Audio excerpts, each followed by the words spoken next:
Professor Krauss, we've had two of our discussions in this series of 3 dialogues. Share with us some of your reflections on the experience and perhaps what you're looking forward to tonight. Well, first I have to say that it's been a pleasure working with you in the City Bible Forum. Everyone has been incredibly gracious to me and also incredibly well organized. I've been very impressed with the earnestness with which people have wanted to carry this out and the goodwill and good faith that's occurred throughout. So for me, that's been a very pleasant surprise, because it isn't always that way. The discussions have each been different. I think I've come to understand, I've debated Dr. Craig one time before, and I'm very happy we didn't do a debate format, because a debate format really isn't an information format, it's a rhetorical device, which I think is why Dr. Craig enjoys them. I wanted to have a discussion, and we've tried to do that. I will say also that this has reinforced my notion, that the first two have reinforced my notion that discussions are best done without a moderator. I think the moderator gets in the way, and I think, frankly, both nights, in some ways, the moderator got in the way for different reasons. I think two people who are experienced debaters or discussants could, in principle, have an interesting discussion and go back and forth and question each other if they were asked to do so, after giving a presentation. And I would have been intrigued to see how that had worked. We'll see how it goes tonight. But it did confirm an opinion that I've had, which, of course, as a scientist, I like to think I can change my opinions based on the empirical evidence, unlike Dr. Craig, who, as far as I can see, doesn't.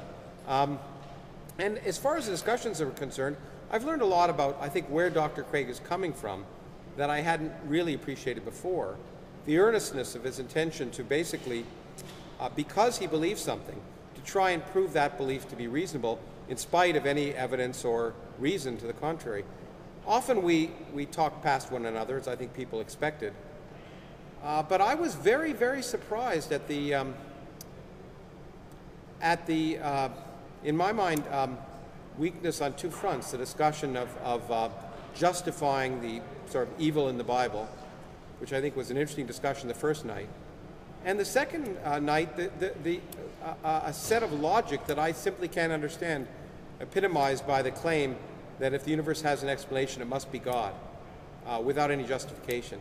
To me, that's the weakest argument I think I've ever heard, and one that indicates to me that an individual who clearly is educated and thoughtful and intelligent, if that is acceptable, then it indicates to me that the desire to believe is so strong that anything you say that supports that belief is reasonable, and anything you say that anyone else says that questions that belief is suspect. And I think that's what we've seen a lot during the discussion. But as I say, I've learned. I guess what I've primarily learned is the deepness and earnestness of Dr. Craig's faith and how it governs him. And I think I've also probably learned that as I expected at the beginning, a discussion format is indeed far more informative. And I think in particular in the second debate, where we got to discuss a little more and the moderator wasn't spending most of the evening talking, that I think, at least for the audience, even though there may not have been a lot of give and take, and I think there was actually some give and take, some discussion back and forth, at least that discussion and questioning of each other's views is something that was good. And I hope that will happen again tonight. I certainly intend to. I certainly don't intend to step back. I intend to do what I came all along to do, which is question things when I think that they're wrong, or point out distortions of science when I think they're wrong, and I assume Dr. Craig will do the same thing. In any case, that's longer than 2 minutes, but it's been an interesting experience, and as I say, a pleasure working with you all, and I just hope for the audience that they found that their time was worth it. I'm very grateful to the City Bible Forum for inviting me to participate in this extraordinary series of 3 dialogues. Each one has been on a different topic, and so the discussion has been an ongoing discussion, which has been furthered in each encounter. In Brisbane, the topic was, has science buried God? And I think what we saw there is that the God that Dr. Krauss has buried is a caricature. It's the God of the gaps, which no one defends today. Rather, I showed that science and theology relate in much more nuanced and subtle ways than what he imagined. In the second dialogue in Sydney, we discussed why is there something rather than nothing. And what we saw there was that Dr. Krauss uses the word nothing in an equivocal way, which is quite contrary to normal English usage, in which nothing means not anything. Rather, we saw that Leibniz argued that from the existence of the contingent universe, we're driven to posit a metaphysically necessary being as the sufficient reason and cause for the contingent universe. And finally, in the third dialogue in Melbourne, we discussed the question, are there good reasons to think that God exists? And in this dialogue, I presented 6 reasons that I think make it more probable than not that God exists. So together, these dialogues form a wonderful package discussing the rationality of Christian theism.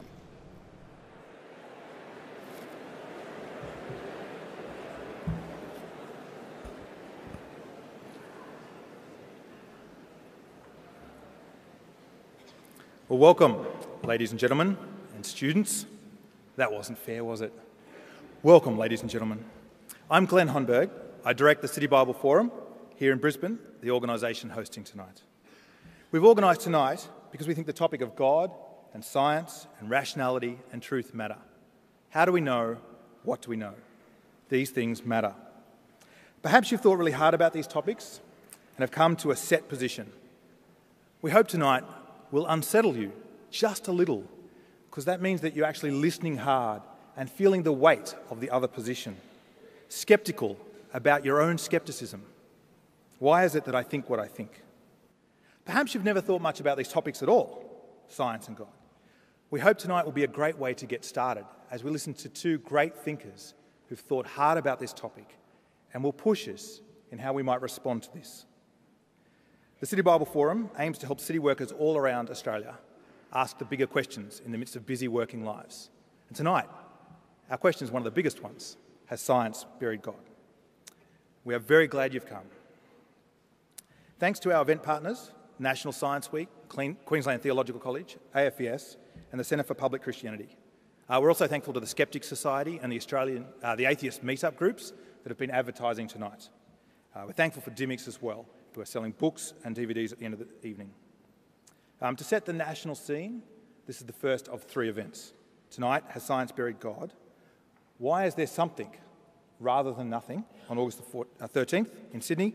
And is it reasonable to believe there is a God? August the 16th in Melbourne. Each of these is a moderated discussion with Dr. William Lane Craig and Professor Lawrence Krauss. On to the shape of the evening. The outline is tonight's very simple. Each speaker will make a presentation for 15 minutes, starting with Professor Lawrence Krauss, followed by Dr. William Lane Craig. Then there'll be a moderated discussion for half an hour. Why a moderator? We see the moderator as an advocate for the audience, asking each speaker to clarify their position if something is unclear, making sure that they're able to finish their ideas, but also give each other good space to complete their challenges to each other. Following this, the speakers will be asked to respond to questions and comments made by you, the audience. And we're already very thankful for those that have come in through Facebook. So let me welcome then onto the stage Scott Stevens, Professor Lawrence Krauss, and Dr. William Lane Craig.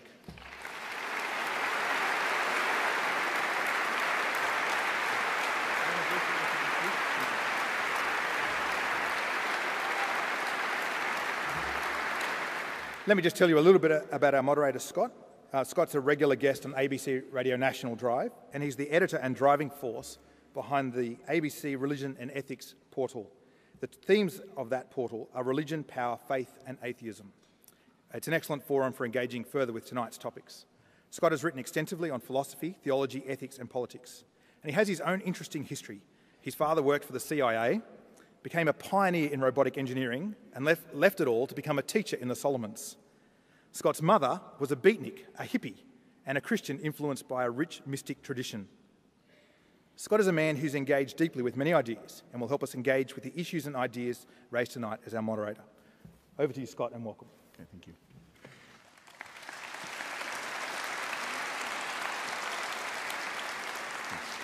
Okay, see, now I'm panicking because I'm under strict instructions not to hit Lawrence's computer. So we'll do our best to not to. No, you're fine. You're fine.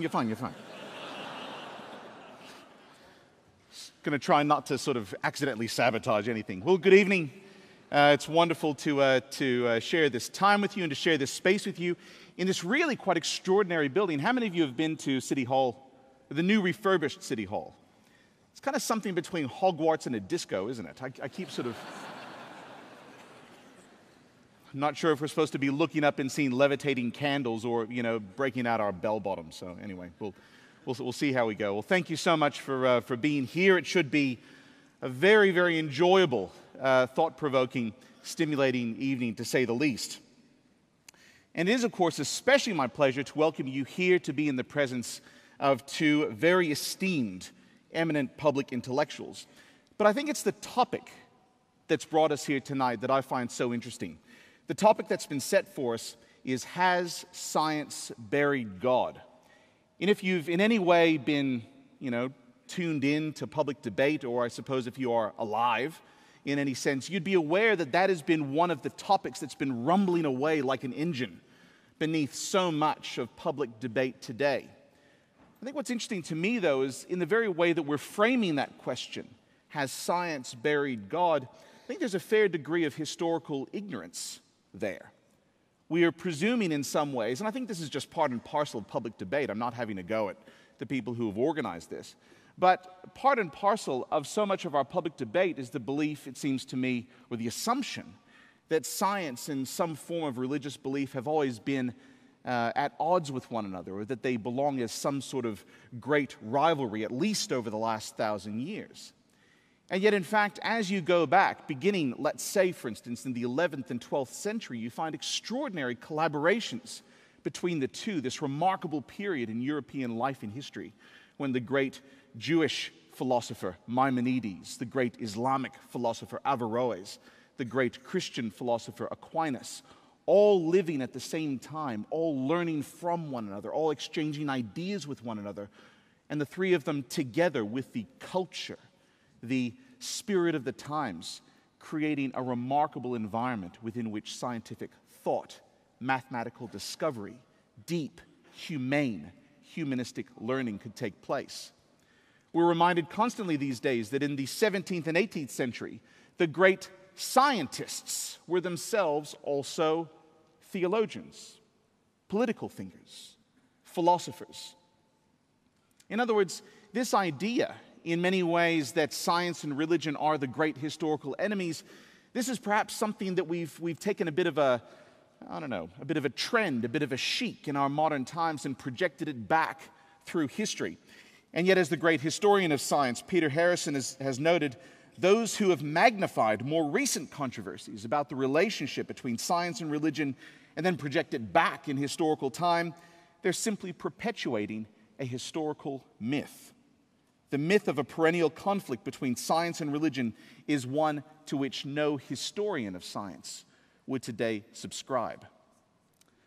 So how have we gotten to this place where we think that scientists and theologians, people who are scientists or even say materialists or naturalists, and those who have some form of theism or religious belief, how have we gotten to the place where we think that these two groups are bitter enemies? Well, I think that we live in a very particular time in which there is an almost insatiable market for a certain type of book. Books that brazenly peddle sensationalist, even cartoonish depictions of history, ideas, theology, philosophy, science, morality. Books that give you the feeling of great learning and yet which themselves are only telling part of the story. And then, as someone who works for a media organization, let me just tell you straight up, the media has not served you particularly well. The media has an almost irresistible attraction to the salacious, to conflict, to big fights and brazen ideas. Nuance is something the media doesn't do particularly well with. Friendship, conversation, civility, these are things that the media does even worse with. It seems to me that it's for very good reason that Lord Jonathan Sacks, the chief rabbi of the Commonwealth of Jewish Congregations, has entitled his recent book on the history of the relationship between science and religion as the Great Partnership. I fear, ladies and gentlemen, that we are in a position today where finding commonalities, finding points of agreement, engaging in civil conversation, and also civil rigorous debate, we are almost at the point as a society where that is beyond us.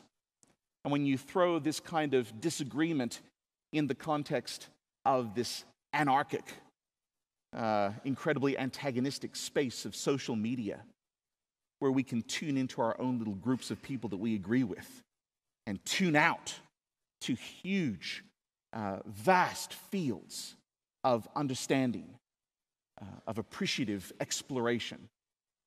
Since we've gotten ourselves to that place, it seems to me that there's never been a more important time for face-to-face conversation, for people to be in a common place, to listen sympathetically to one another, to try to inhabit one another's world, but also to try to see the world through their eyes. And I know that it's the great hope of the organizers of this and the following two events that there's going to be something about the atmosphere of this conversation that will maybe challenge some of the things that you might have previously assumed to be true. That maybe through the warm civility and friendship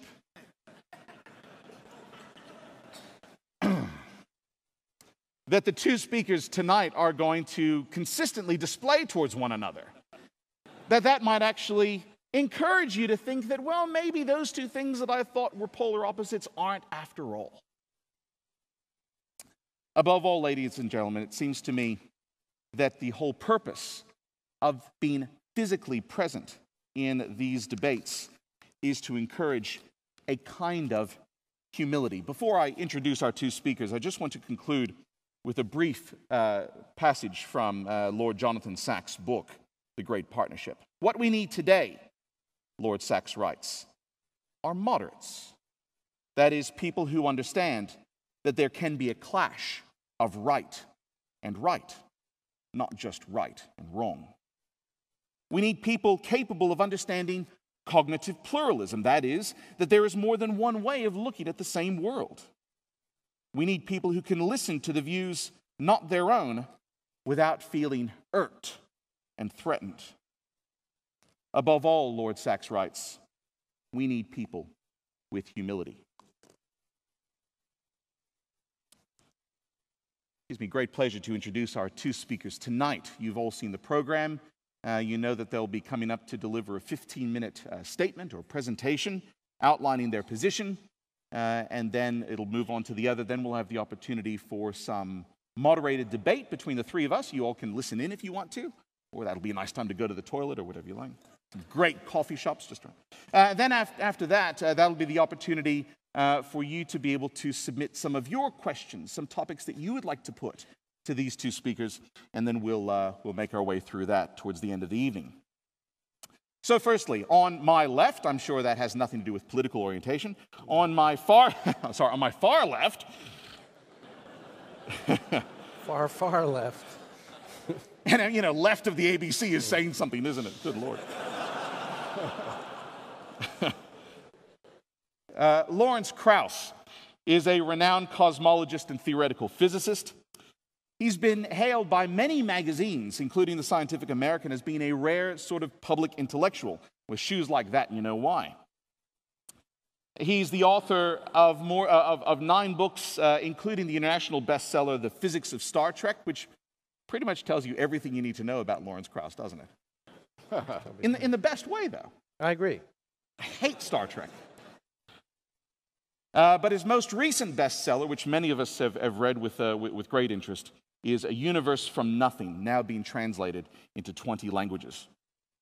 Lawrence received his PhD from MIT in 1982, and then shortly thereafter joined the Society of Fellows at Harvard, where he was professor, and then was professor at Yale University, and then chair of the Department of Physics at Case Western Reserve University before becoming foundation professor in the School of Earth and Space Exploration and director of the Origins Project at Arizona State University.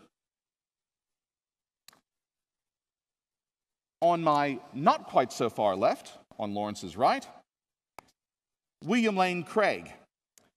Bill Craig is research professor of philosophy at Talbot School of Theology in California. Bill earned a doctorate in philosophy from the University of Birmingham in England before taking a doctorate in theology from the University of Munich. Prior to his appointment at Talbot, he spent 7 years in the Higher Institute of Philosophy at Catholic University of Louvain in Belgium. He is the author or editor of over 30 books, including Theism, Atheism, and Big Bang Cosmology, and Einstein, Relativity, and Absolute Simultaneity. And it took me 5 minutes this afternoon to get simultaneity exactly right. And so, without any further ado, I'd like to welcome Lawrence Krauss to the podium. Thank you. Thanks, John. Thank you. Thank you. Thank you.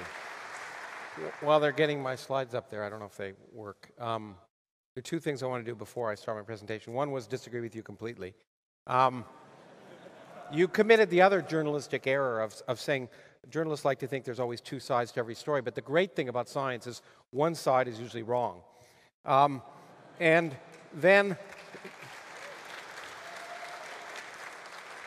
the other was that you said religion and science are rivals, but that's like saying Bambi and Godzilla are rivals.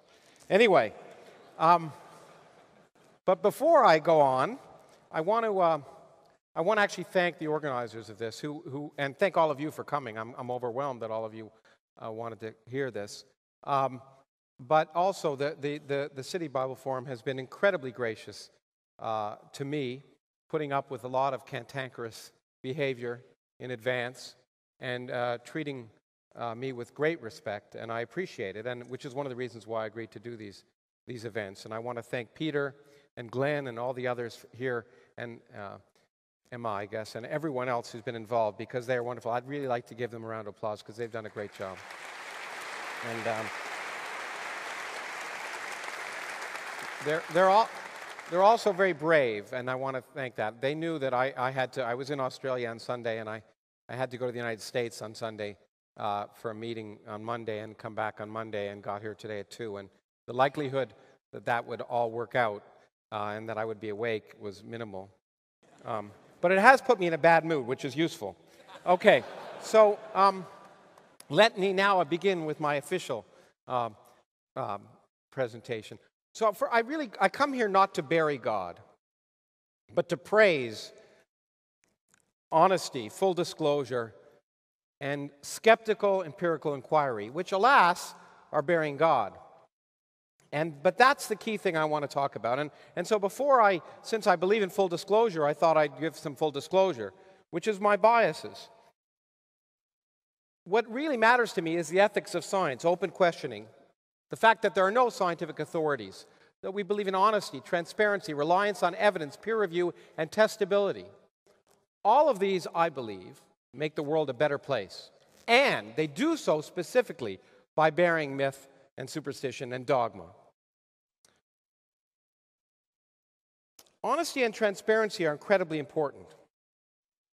And what I'm going to do tonight is difficult for me, and I should have checked my time now to make sure I go about the right amount of time. I have great respect for rational and honest discussion, and no respect for distortion and misrepresentation.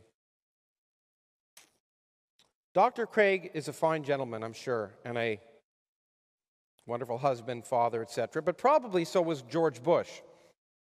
But that didn't change the fact that I detested the lies and distortion associated with his administration, and I detest the lies and distortion that have been associated with William Lane Craig, and I can't hide that. Now, we have limited time here, and I'm hoping most of the information content will come from the discussion and questions. So I can't, obviously, in 15 minutes give a comprehensive overview of science and religion, much less history, which I wouldn't attempt to do. But the real purpose of this that I want to do is raise questions, encourage discussion, motivate your skeptical thinking, and motivate you to open inquiry. And the rest is just extra. Okay, so let's begin. The title of this thing, as you just pointed out, has one problem, but it has two problems. Has science buried God? Suggests that there's one God. Like the God that the people who organize this thing and William believe in is somehow special. But that's not true. There are lots of gods, and science has buried all of them. Human civilization began by putting purpose and intelligent purpose behind gods associated with the sun, the moon, the planets, the wind, the earth, the oceans. It's been, by one estimate, over 1,000 different gods throughout human history. Mars, god of war, Poseidon, Thor, all the rest. And the really important thing is that all of you, or almost all of you probably, are now atheists regarding those gods. Just the only difference is it's just one that we may disagree about. But 999, we all agree, have been thrown out. And the reason they've been thrown out is they've been buried by the rise of our physical understanding. Science works. And the fact that science works has buried the gods of the wind and the sun and the moon. Farmers now, as I was just saying, when it doesn't rain, they don't pray for rain anymore. They go see a meteorologist. And that's a good thing. In the process, the human condition has improved immensely, and it will continue to improve as science continues to bury the one remaining God. Now, this one God is supposedly left. We might ask a priori or in advance, how likely is in advance that all those other 999 gods were false, but this one's true? Well, you might argue, if you had a flat prior, that it's probably pretty small likelihood. But it doesn't really matter. The point is that our current understanding of nature has changed. We've learned things. It's changed and developed since the claims were made by Iron Age peasants who didn't even know the Earth orbited the sun. And therefore, it's natural that science is inconsistent with those claims based on ignorance. And we shouldn't revere those ancient claims as sacred. They're ignorant. There's still many open questions. I'll try my 10 seconds of humility. It'll be the only time tonight. There's a lot we don't know about the universe, a lot more we don't know than we do. That's the wonder of science. That's why I'm a scientist. But it is intellectually lazy to just stop asking questions and stop looking for physical explanations and just say God did it. That's lazy. And the other thing that's important in this extra God is there's nothing special about Jesus that's any different than the other gods, or any other fictional heroes for that matter. First of all, there's no empirical evidence that he was divine. None, not one iota. In that sense, he shares it with every other god that's ever been proposed.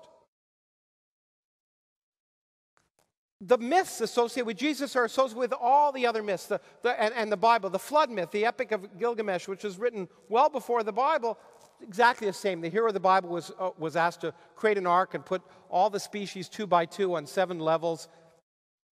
Same thing. Virgin birth, nothing special about Jesus. Oh, look at all these. They're all supposed to have been born of virgins. The whole story, in fact, take Dionysus, the Greek god of wine, versus Jesus. It's exactly the same. They were both born from a virgin mother. They were fathered by the King of Heaven. They returned from the dead. They transformed water into wine. In fact, they, talked about eating and drinking the flesh and blood of the Creator. They were taken as a liberator of mankind. That story has been told over and over again, and this is just one of the most recent renderings. Nothing special. And the resurrection is nothing special. The myth of resurrection has been around since Osiris. Osiris was one of the major Egyptian gods, and it used to be just the kings in Egypt would be resurrected when Osiris was resurrected. But eventually, in the New Kingdom, anyone could be resurrected with Osiris. I was going to say with Jesus, but it doesn't matter. If they follow the correct religious rituals. The same nonsense. Now, the point is that the fact that these beliefs are in fact being destroyed is related to the fact that the belief depends upon not just time, not just history, and the fact is, frankly, that in the Western world at least, the number of people who have religious affiliations monotonically going down. But it depends on where you live. If you were born in the U.S., and you're religious, you believe in the Bible and Jesus. If you're born in India and you're religious, you might believe in Brahman and who's manifest through Gensha. If you're from the Islamic world, you think the Quran is the perfect word of God and Muhammad is the latest prophet. It's kind of interesting that your belief depends on where you're from. But what's great is we live in a world where information is becoming more freely available. And because of that global access to information, we are seeing religion go down. Because people are learning that the myths and lies that they've been taught, when they learn about the rest of the world, that other people believe other myths and lies that are inconsistent with their myths and lies. And that's why we're seeing religion dying more and more. Now, the point is, and Stephen Pinker, it's a quote I like, that just said, the acquisition of knowledge is hard. Our minds are prone to illusions, fallacies, and superstitions. That's the point. It was put more succinctly by Fox Mulder on the X-Files, who said, I want to believe. And the point is, we all want to believe. That's what we have to remember. And as scientists, we have to remember that we want to believe, and we have to work hard to overcome that desire to believe. Science, we work with skepticism, open debate, honesty, transparency, knowledge, the fact that we know that we have uncertainty, and we know coincidences happen, and we require formal precision and empirical tests. The residual beliefs in religion are due, in fact, in large part to the discrepancy between the laws of probability and the workings of cognition. Most people think when an accident happens to them, it means something. We're all conditioned to believe that, and we'll talk about that more later if you want in terms of miracles. Now, I don't have enough time to do adequate justice to science, but science has continued. The evolution of science, getting rid of the gods of the sun, the moon, the wind, fire, the oceans, etc., has continued to push God away. Newton, who was a religious man, spent more time writing about God than physics, in fact. Also, however, got rid of angels pushing planets around the sun because he didn't need them. They were gone. Darwin, once he recognized natural selection and evolution, got rid of the notion of special creation for each species. You didn't need God and miracles anymore to create each species.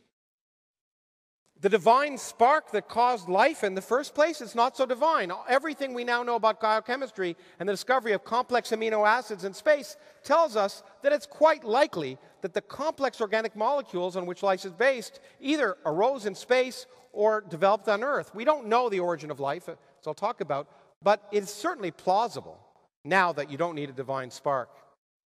We don't need God to say, let there be an earth or a moon or sun or anything. We can show from the laws of physics how all matter is created.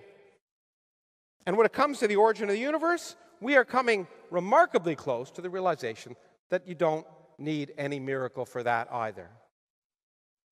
And that's because our knowledge of the universe is changing, not because we want to get rid of God, but because the more we learn, the less we need anything outside of the laws of physics and chemistry and biology.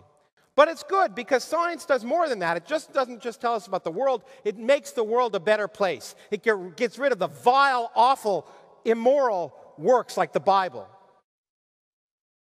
The worldview that I would argue guides most of you in this room today, including those of you people of faith, which I assume is some fraction of the people in this audience.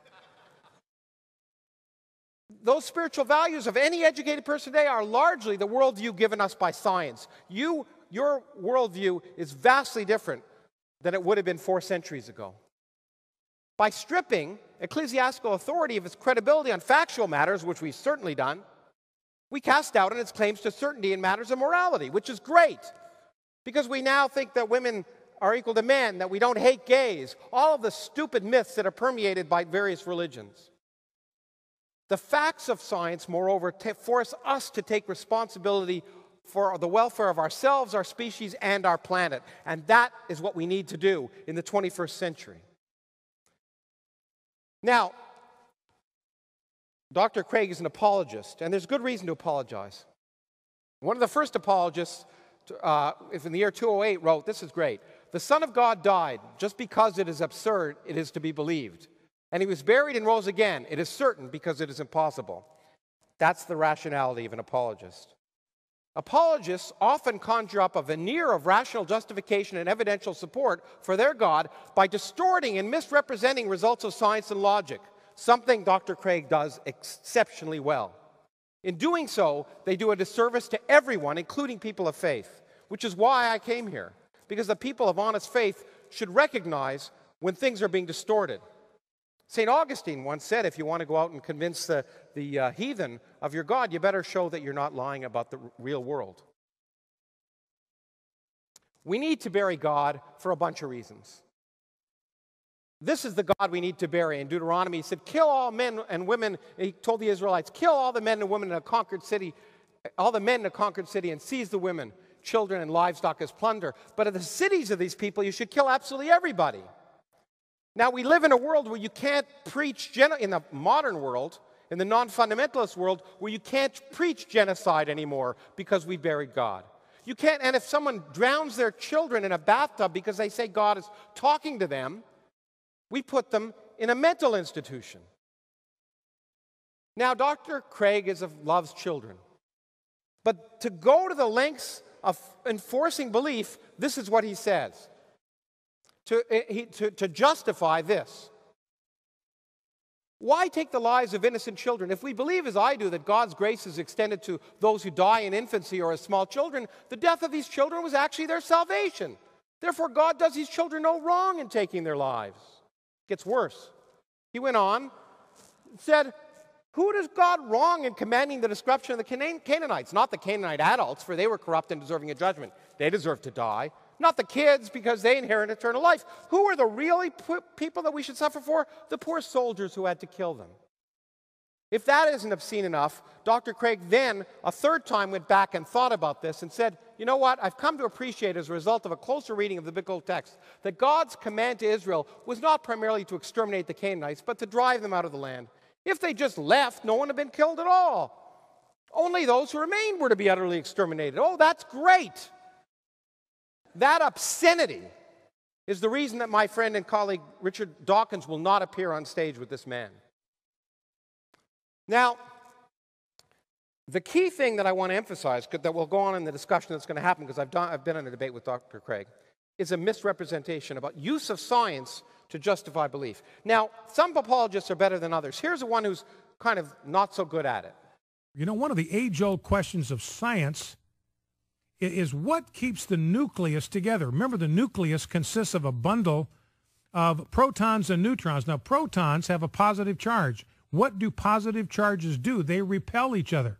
So you've got these protons in the very nucleus of the atom, and atoms are the building blocks of the entire universe, and yet at the very center of the atom, you have a multiplicity of protons that ought to repel each other.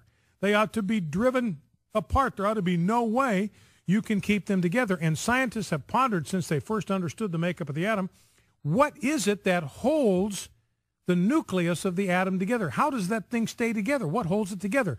They've been looking for what scientists call the nuclear glue that keeps them from flying apart. Well, now we know. Now we know what the glue is that holds together the entire universe and keeps it from flying apart. It is Jesus Christ. In him. Okay, I think I can stop him there. Okay, you got the subtle problem.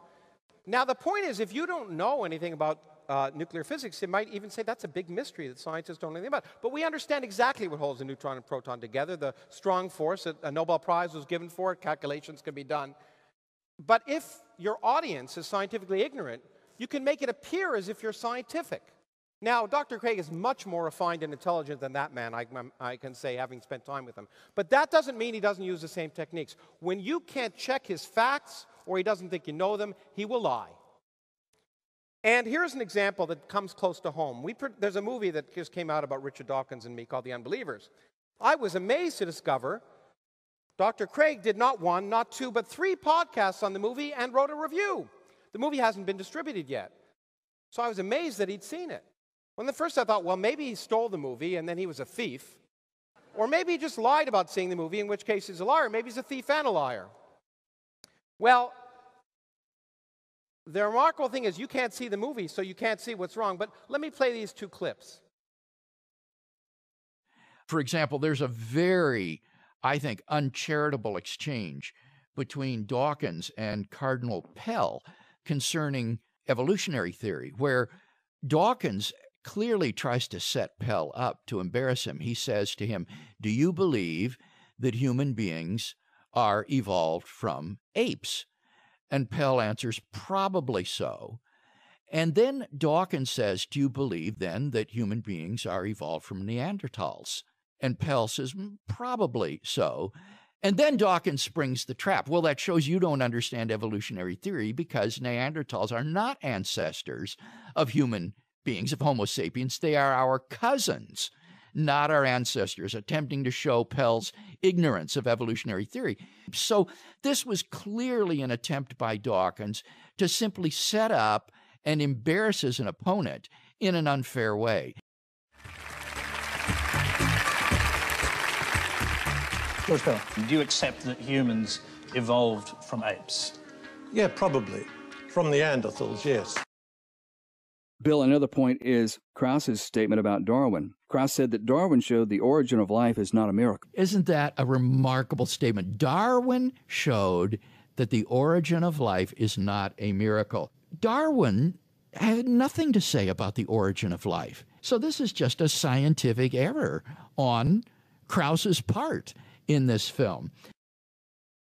That there's some similarity. Before Darwin, life was a miracle. You couldn't ask the question, where did the diversity of life come from? It was a miracle. It was designed. What Darwin showed were very simple laws of biology. Natural selection and genetic mutation, essentially, could produce all of the diversity of life, the complexity we now see, from very simple beginnings, with no miracle. Now, at the time he did it, did he prove it? No. But it was plausible. Now there's been 150 years of proof. Now we take it the next step. Do we know how the first forms of life started? Absolutely not. But it's certainly plausible that, given everything we know about genetics, biochemistry, that chemistry, by natural processes, can turn into biology. Do we know that? No. But it's plausible, and that's worth celebrating, that you don't need miracles. Okay, now I should wrap up. I was going to show some other clips having to do with, in fact, claims by Dr. Craig about the fact that animals don't suffer, and a beautiful film that's produced online, which you should look at, which showed that in fact his claims were spurious. Then he produced a podcast arguing against them, and then they did a wonderful clip or film that showed in fact that his claims were in fact lies. And in fact, my favorite part is one statement where he says, you know, a scientifically informed philosopher is much better to talk about these neuroscience issues than a philosophically naive neuroscientist. And then, to compound that, he writes to a different audience, this is not an issue of theology, it's only neuroscience. But let me just conclude. I'm not going to show these clips out of deference to the time constraints, even though they're great, and maybe we can have time for them later. But I just want to summarize. Knowledge about the physical world has buried already almost all the gods. There's nothing different about Jesus or Christianity. The process of science overcomes our natural tendencies to believe in myth and superstition and replace dogma with knowledge that works. We need to bury God to produce a better moral and ethical world. We must openly call out lies and distortions, even if it's uncomfortable, as it was, believe me, tonight. We should foster open questioning, refutation by others, and no false claims of certainty. That is incredibly important. Finally, burying God is not a bad thing. It's not a negative thing. Science provides gifts in return. The universal invitation to question anyone's claims and the universal requirement, to exercise due diligence and the duty of care to substantiate those claims. And my main purpose tonight, in fact, the most important purpose in any lecture I give, my chief goal tonight is to encourage the broad use of these gifts, independent of the question we're talking about tonight. Thank you very much.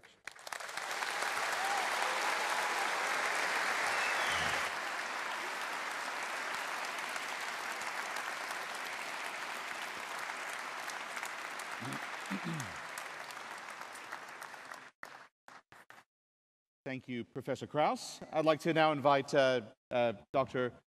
William Craig. So, you know,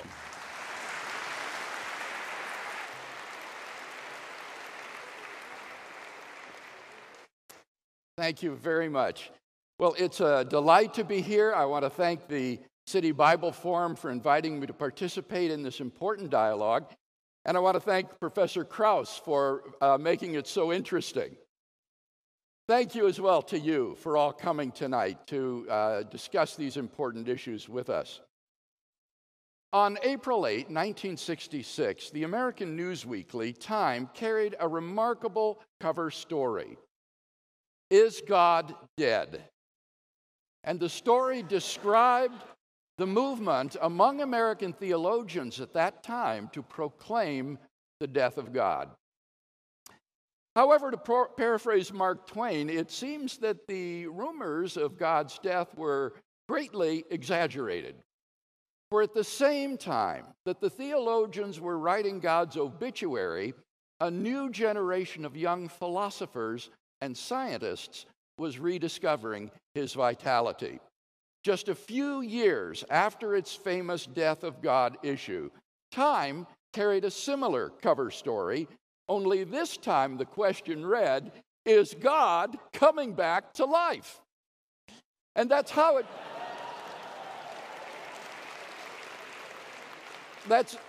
it must have seemed to those theological morticians of the 1960s.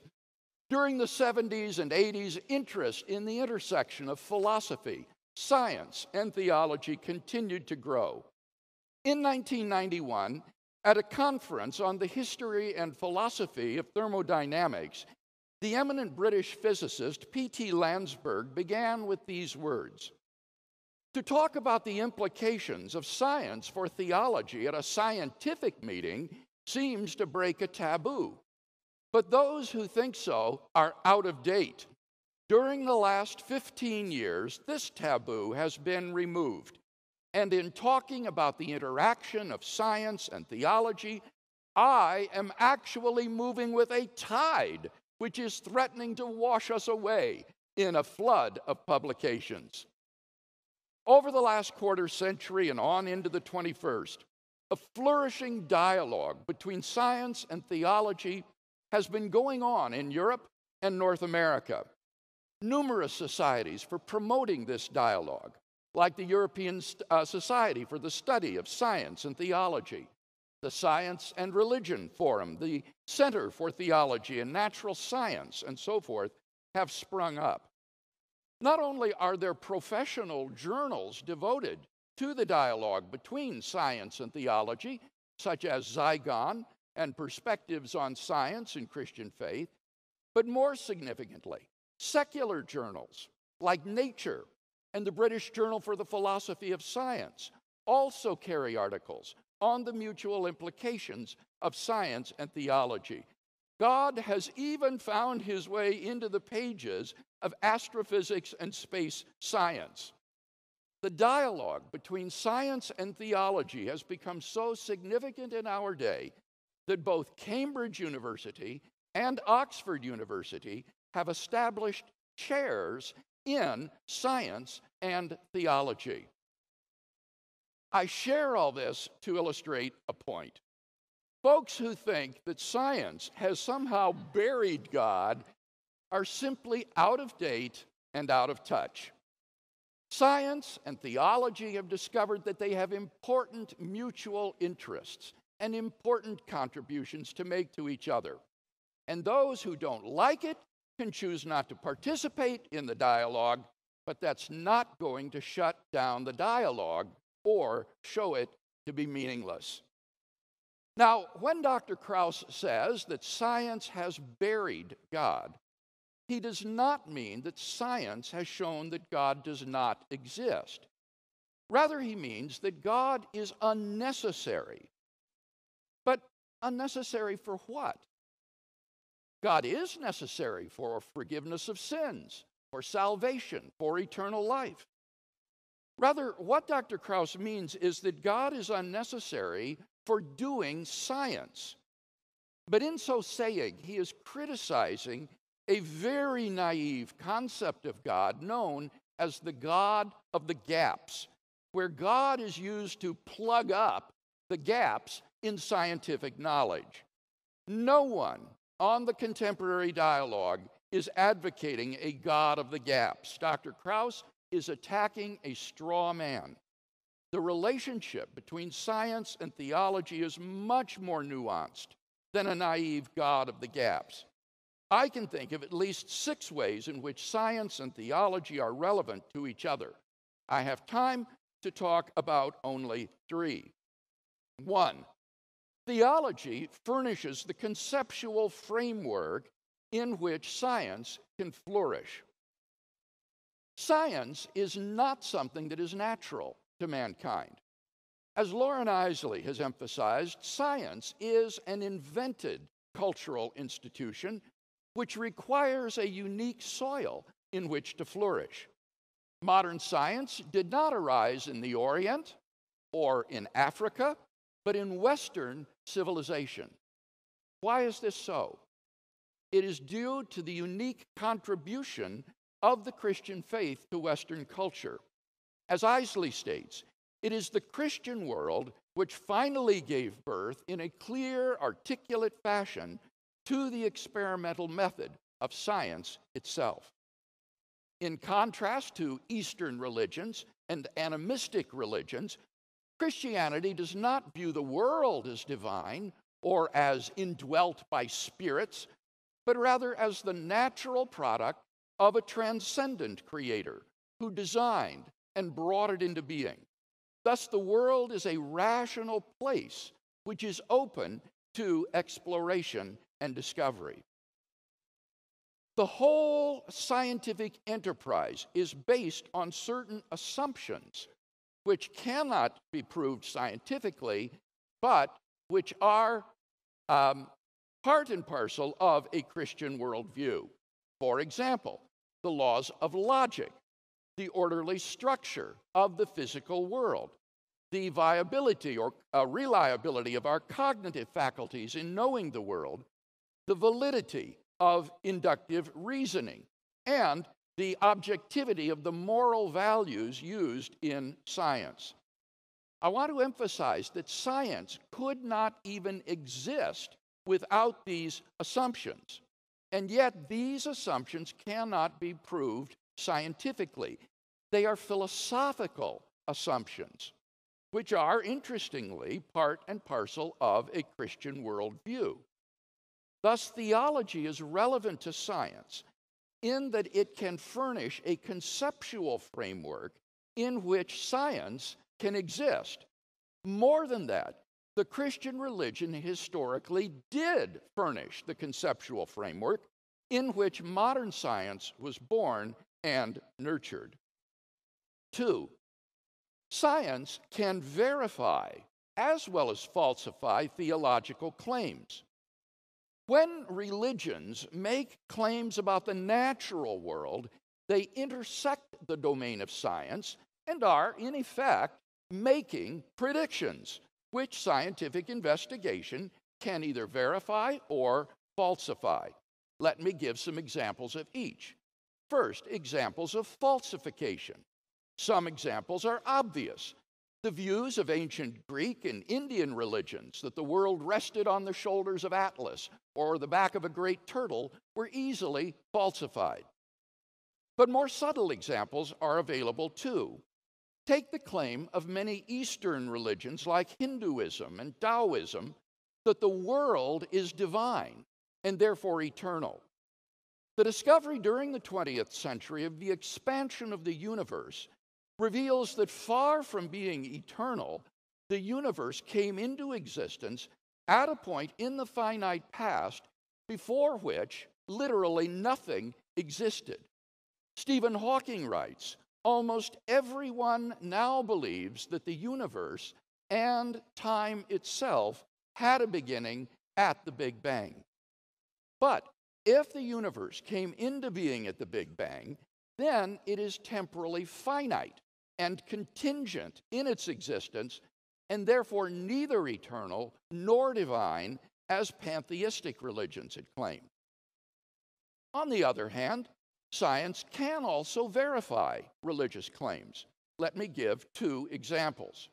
First, one of the principal doctrines of the Judeo-Christian faith is that God created the universe out of nothing a finite time ago. This teaching was repudiated by both ancient Greek philosophy and modern materialism. Then in 1929, with the discovery of the Big Bang, this doctrine was dramatically verified. Physicists John Barrow and Frank Tipler, speaking of the beginning of the universe, explain, at this singularity, space and time came into existence. Literally nothing existed prior to the singularity.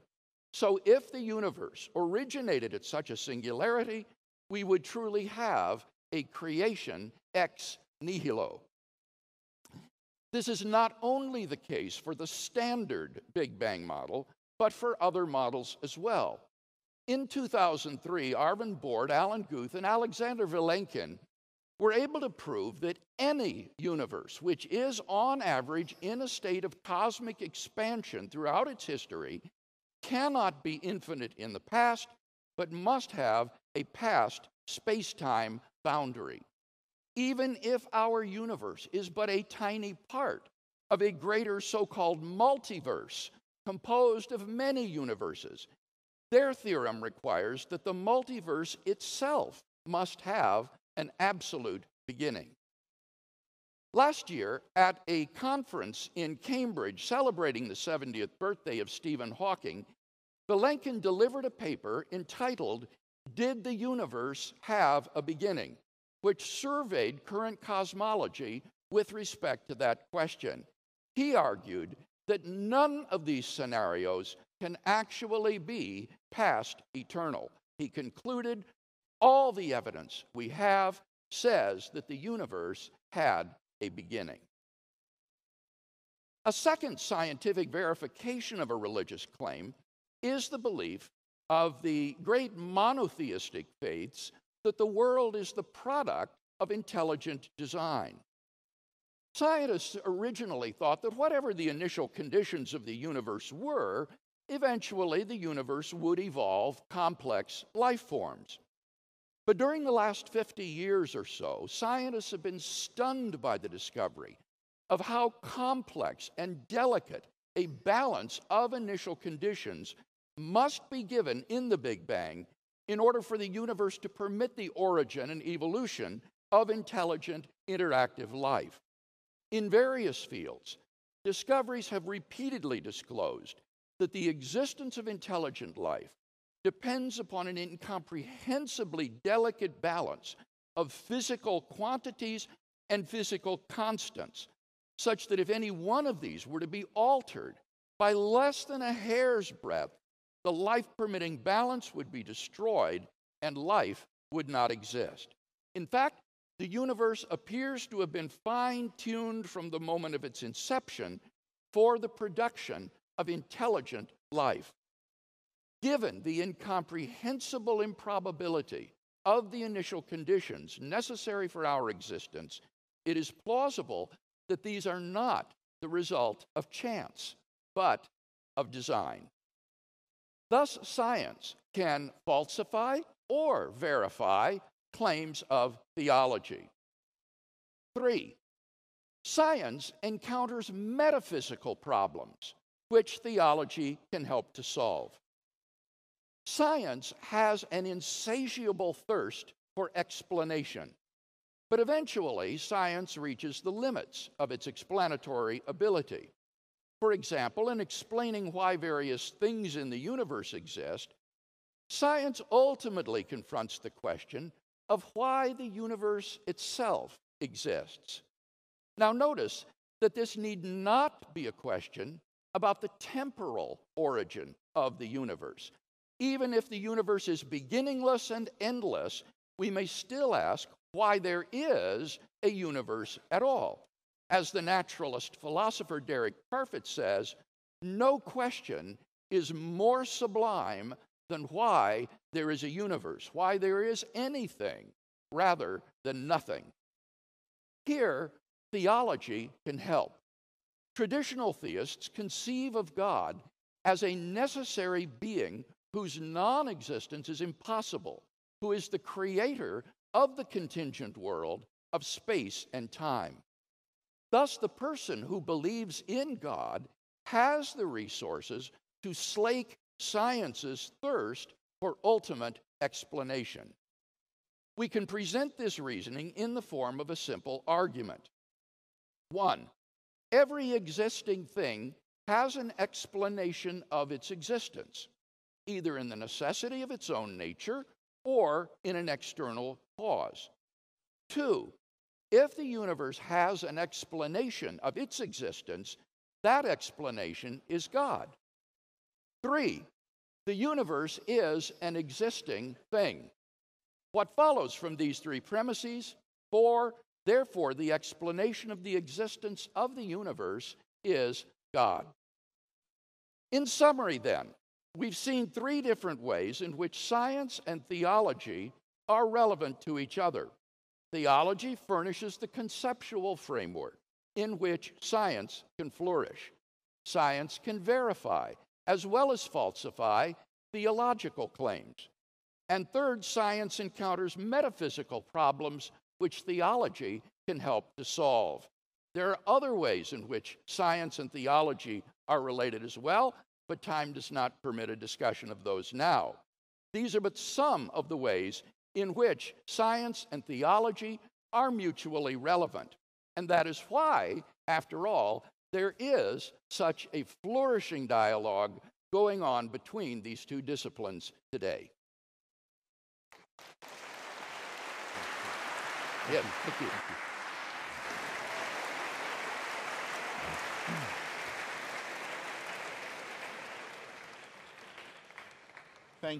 Thank you, Dr. Craig. Thank you, Professor Krauss. We've all been a little bit naughty and a bit, what should we say, profligate with our time. I've got a few questions just to begin fleshing out, I think, some of the, dare I say, points of contention and difference between our two speakers. Yeah.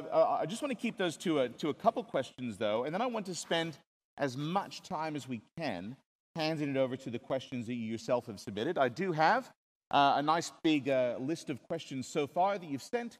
The differences have been pretty apparent, but I just wanted to try to begin with establishing perhaps maybe a bit of commonality between us. Good luck.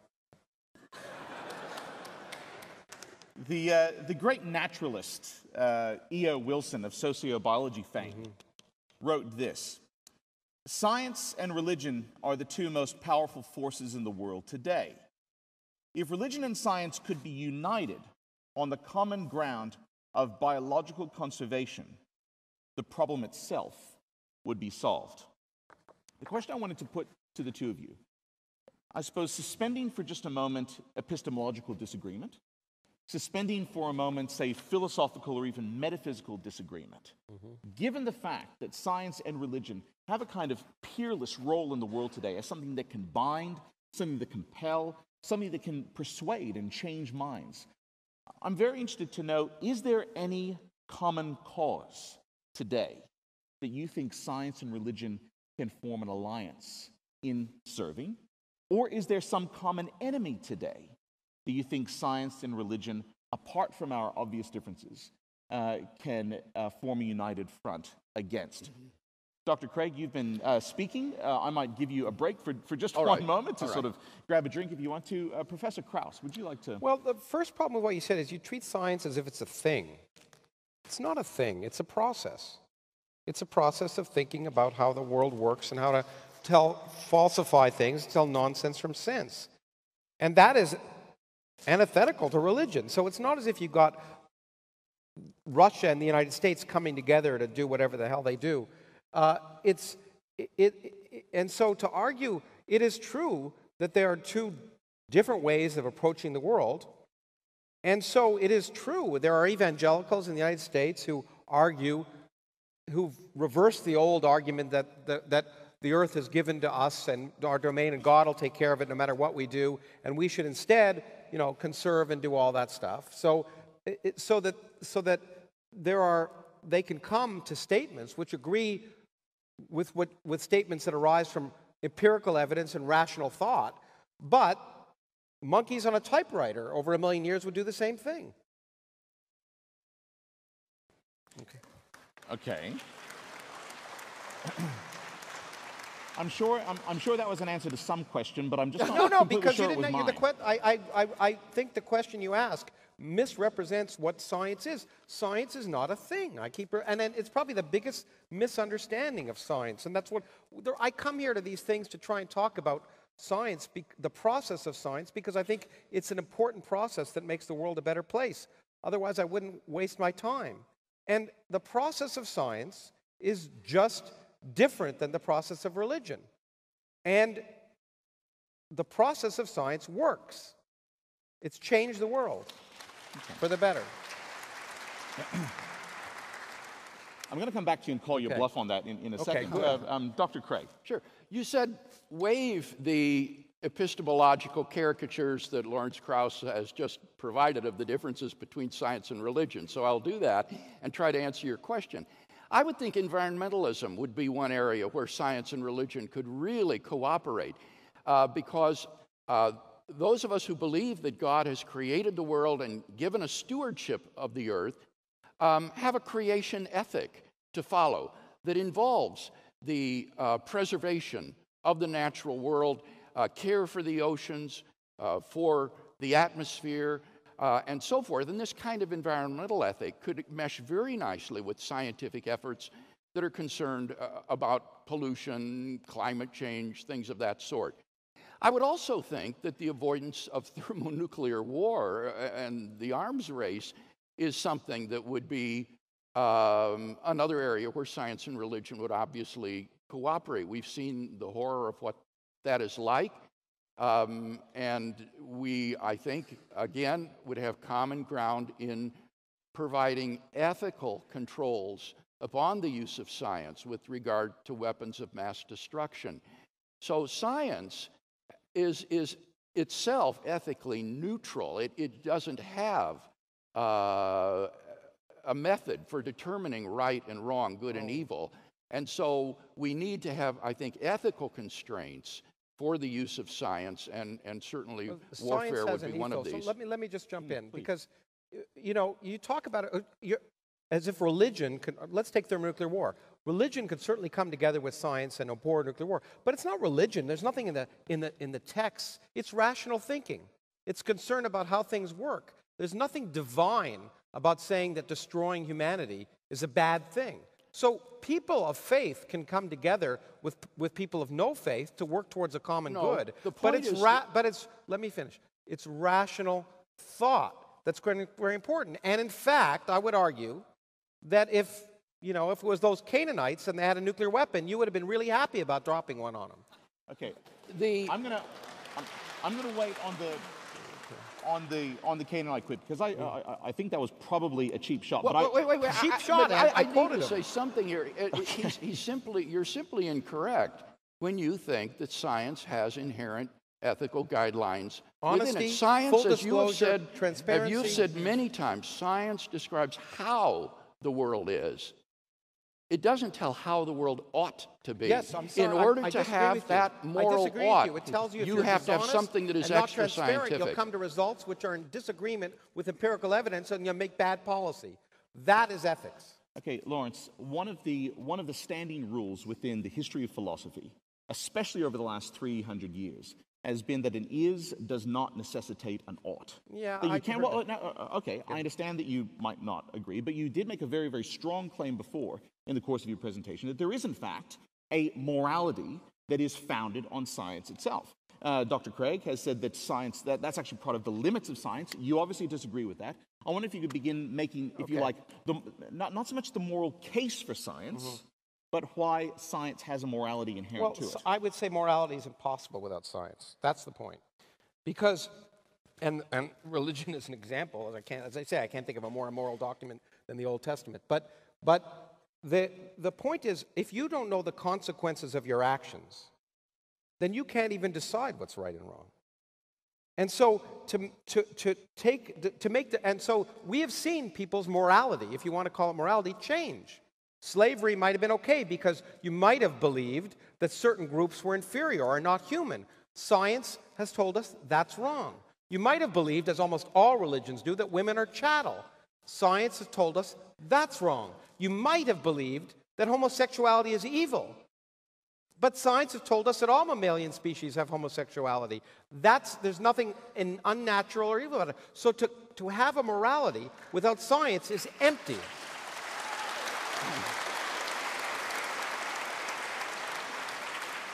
That would at most show that science is a necessary condition, not a sufficient condition of morality. Okay, fine. There is no basis in science. There's no way you can determine that what the Nazi scientists did in performing medical experiments on living human beings was morally wrong. That moral values are not found in a test tube. No, I'm sorry, that's not true, because that's such a simplistic argument, and people bring up the Nazis all the time when they want to talk about atheists or science. The point is that you could say it's wrong because it causes pain. It causes pain and torture, and in fact, pain and torture hurt people. And to have a sustainable, productive life, you should not be in pain. Why is it wrong to cause pain to other members of your species? You can ask, animals do that all the time. The point is, all of these things are based on rationality. The laws of this country are not framed on Christian principles. They're framed on rational arguments about what causes the greatest benefit for the greatest number of people. There's nothing Christian about it, or Jewish about it, or Islamic about it. It's based on rationality. But Dr. Krauss, surely you concede that the assumption that the good is that which brings about the greatest flourishing for the greatest number of people. It's not an assumption. I can ask that question. I can say, is it better for the greatest number of people to flourish? I can ask that question. What happens to society? What happens to productivity? What happens to the reduction of violence? You can ask these questions, just like this. All these assumptions you make about the orderly nature of the universe. It's not an assumption. We can investigate it. Are the laws of physics today the same as they were yesterday? It's not an assumption. I can test it. All these things aren't assumptions. They're empirical evidence. One of the... Dr. Krauss, I'm going to put something to you. Good. What you just described is a pretty popular version of two pretty contentious philosophical moral positions about ethical decision-making.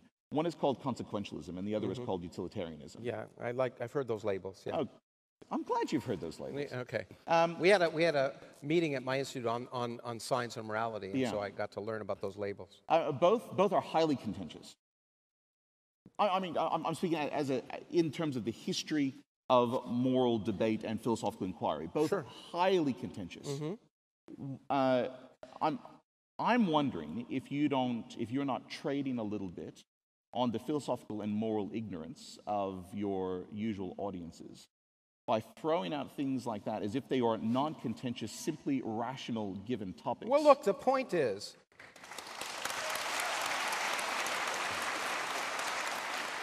I think you're well aware of my opinion about the utility of philosophy, and let's not get there. But the point is that the claim that rational beings cannot act morally in the absence of any divine or spiritual belief is just clearly wrong. That's not the claim. Atheists are moral people. That's not the claim. No, but nobody has claimed that belief is necessary for morality. What was that? No one has claimed that belief in the divine is necessary to act morally. The claim is that in the absence of God to serve as a transcendent foundation for objective moral values and duties, there wouldn't be any objectivity. These would be simply the socio-biological spin-offs of evolution and social conditioning. They would if we didn't have brains. And that's the point. I mean, we'd say, oh, you'd all be creatures, you'd kill your neighbor if you didn't want to. The point is we have brains that allow us to be rational beings that can impact on other evolutionary psychological basis, on xenophobia, all sorts of things that are basically natural. Our brains can, in fact, ask, is it rational? And you would not, if God did not exist, I would suggest you would still not go out and kill your neighbor. Right. That's why I said that's not the issue, Dr. Krauss. I didn't say believing. I said if God did not exist, you would not go out and kill your neighbor. Now, of course, can I test that? Well, yeah, I can, because I don't think God exists. But, the point is you're making a statement that is just completely empty. You're saying without God, we couldn't have morals. Well, that's a nice statement, but what does it mean? No, what I said is that without God, there wouldn't be any objective foundation for moral values and so duties. Which God gives you your objective? Is it the God of Christianity, or is it the God of Islam? Either one. This is but they're mutually incompatible in their moral statements. This is a generic argument from some sort of monotheistic faith that would see God as the foundation for objective moral values. So there's only one of those faiths that's right, and all the others are wrong. Okay. I'm going to call time for a moment. I can feel us descending down a whirlpool, and I do suspect that we're actually in many ways talking two different languages here.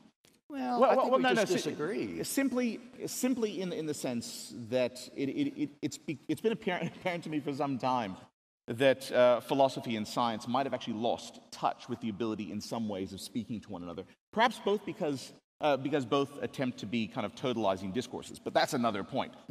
Dr. Craig, I do want to put something to you. In my remarks at the beginning, I certainly didn't want to sanitize the relationship between the history of religion and the history of science. Or, let's just put it a bit more, in a more dire fashion than that, the history of morality and what we might call humanism, humanistic values, and the history of religion. Only someone who is an ignorant bigot or Philistine would want to paper over the massive developments, the shifts, the self-criticism, the repentance that's taken place within the history of religions in relation to their own behavior towards other people, towards other races, towards other sexes, but also the way in which religion, theology in particular, has changed its mind about the nature of the universe. How do you make sense of that? I mean, how can you retain a kind of consistent faith, knowing that the development of your own tradition has itself gone through quite significant developments? Because I believe in the objectivity of moral values and duties, I believe that moral growth and development is possible. When we say that slavery used to be widely accepted and now no longer is, I can say that's not merely a moral change, that's a moral improvement. When we say that the way we treat women is different than it used to be, that's not merely morally different, it's a moral improvement. And that kind of value judgment requires some sort of absolute standard against which these differing moral beliefs can be measured. Otherwise, all you can say is that there has been moral change, but not moral development. And so I would say that certainly we can develop morally. So we realize past mistakes. Who determines what's moral? God. Oh, which God? Is it the Quran, the one who still says women are inferior and chattel and need to be veiled and put in bags? That God? That remains. I mean, that remains to be decided. The point is there is moral improvement, and the moral improvement is because because rationality, based on empirical evidence, based on the clear empirical fact that women are not inferior and gays are not bad, that moral improvement has occurred because of an empirical evidence. And as I say, the reason morality was needed to be improved is because we were more ignorant, and science has made us less ignorant. Those statements all presuppose the intrinsic worth of human beings, and that is something that can't be justified scientifically. You can show that human beings are equal in intelligence and abilities and so forth, rather than racially inferior or something. But to affirm the intrinsic value of human beings, of Homo sapiens, is a moral judgment that is something that's incapable of being scientifically What do you mean by established. intrinsic worth? What do I mean? Yeah. I mean that they're ends in themselves rather than means to ends. We treat persons as ends in themselves rather than as means to be used towards some end. And in that sense, they have intrinsic moral value and therefore need to be treated as such. And that's not a judgment that science can establish. Science tells how the world I think science is, could say, not how it ought to be. Look, I think that's completely, I understand it. But science can say people are conscious beings that experience pain and suffering. And from having experienced those things, it's unpleasant. Yeah. And in fact, by trying to minimize that, we make it more pleasant for ourselves and others. And that's nothing to do with God or anything else. Okay, now that's a very different ethic, Dr. Krauss. No, that's what I mean by intrinsic worth. That's totally different than the consequentialism and utilitarianism. Well, we also talk about the question question of rights, which again is not a question of theology, but a question of law. Who has the right to determine whether someone should live or die? You'd say it's God. You'd say God said the Canaanites should die. I mean, I'm going back to it because I find what you said so morally reprehensible that it sickens me. Well, you have to look at the historical context. Now, you folks who are applauding on that, I wonder, have you read the narratives? Have you read the historical context of what that's about? I read what you said. Do you disagree with anything you said? Yes, but you have to look at the historical context. I said a lot more than that. What I pointed out was... The children are okay to be killed because they're going to have eternal salvation. No, that's a misrepresentation of what I said, Dr. Well, Krauss. you want to go back and repeat and read it? I would like to explain it. Okay. What I said there is that God pronounced judgment upon these nation states that were inhabiting Canaan. He had waited 400 years to bring judgment upon them. By the time he did so, these cultures were incredibly evil, incredibly reprobate. And God brought judgment upon them by destroying them as nation states. That is to say, the command to the Israeli armies was to drive these Canaanite tribes out of the land. They were being divested of the land. That's what's important to these Middle Eastern peoples, and still is today. It's the land. Absolutely. And you would say, in fact, Osama bin Laden would say the United States and Australia are morally reprehensible, and we have to destroy them. What's wrong with him saying that? Because we live in a world where we realize those kind of divine proclamations are nonsense and irrational. No, Willy, but it's not. See, I've given a moral theory that you didn't explain that explains how this is consistent with an all-loving, all-just God. All-loving? Yes. Okay. Yes. He didn't love the Canaanites. And the point is that God brought judgment upon those adults by destroying these nation states and driving them out of the land and giving the land to Israel. Now, the difficult part of this is the command that those who remain behind to fight and to resist, to refuse to flee, were to be exterminating, even the children. Yeah. And my point there is that God, as the author and giver of life, has the right to take and give life as he sees fit. He is not obligated to prolong my existence for 1 second more. Who determines what God has decided? No, wait, let me finish. God has the right to give and take life as he sees fit. In fact, all of us will die someday, and some children die in infancy earlier than others. God had the right to take the lives of those children if he so willed. But God didn't. The Israelites did. Right. That's a very good point. He used Israel as an instrument. How do you know? Pardon me? How do you know he used Israel? How do you know they weren't just an imperialistic power who wanted to have the land because it was better for growing things? But if you say that, then there's no objection to divine command morality. The whole point here is that you're saying there's some sort of inconsistency in affirming that God is all just and all loving, and yet he issued these commands. If you don't think he issued the commands, if you think these are just legends or fables, then there's no problem. The whole problem only arises if you think that there was a problem for the Canaanites. Wait, okay. I haven't got to my critical point here yet, though. Okay. And that is, God has the right to give and take life as he sees fit. He can take a child's life now if he wants, rather than letting that child live longer. What he did in this case was he took the lives of these children via the instrument of his judgment, namely Israel. Now, the question is, did he wrong those children in doing that? That's the issue. Did he do something wrong to those children in some way? And my point is, no, he did not, because those children went to an eternity of incomprehensible joy and eternal life in the presence of a loving God. Well, I'm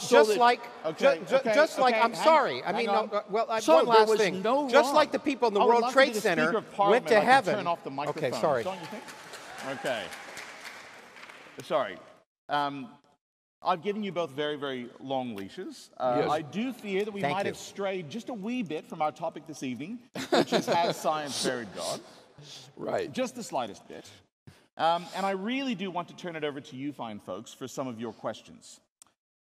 I do, however, have one final, very brief question that I would appreciate a very brief answer to. Okay.